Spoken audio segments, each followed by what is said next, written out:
The sad reality is that governments are always tempted to violate human rights. These days, a big problem that the human rights movement faces is that some governments like to pretend that we live in a post-truth reality.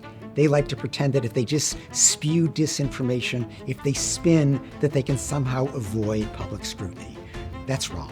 Even dictatorships require public consent to the bulk of what they do. They have these elaborate machineries that spew out falsehoods, but even they don't rely only on net disinformation. They also censor, because they realize that their people want access to the truth, and if they get it, their disinformation won't work. That gives the human rights movement power. A key beginning for any human rights activism is to document what the government or institution that is your target is doing wrong. And that's a simple matter of investigating and recording what has happened.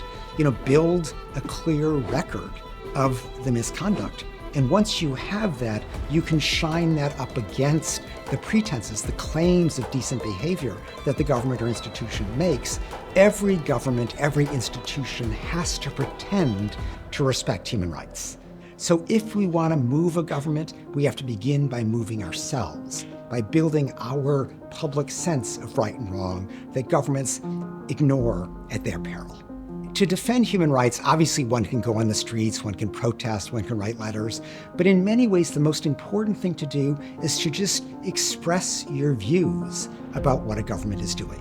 Do this to your friends, your family members, your work acquaintances, do it on social media, because as you comment about a government's conduct, you build this broad public sense of right and wrong, which ultimately is what constrains governments and forces them to behave better.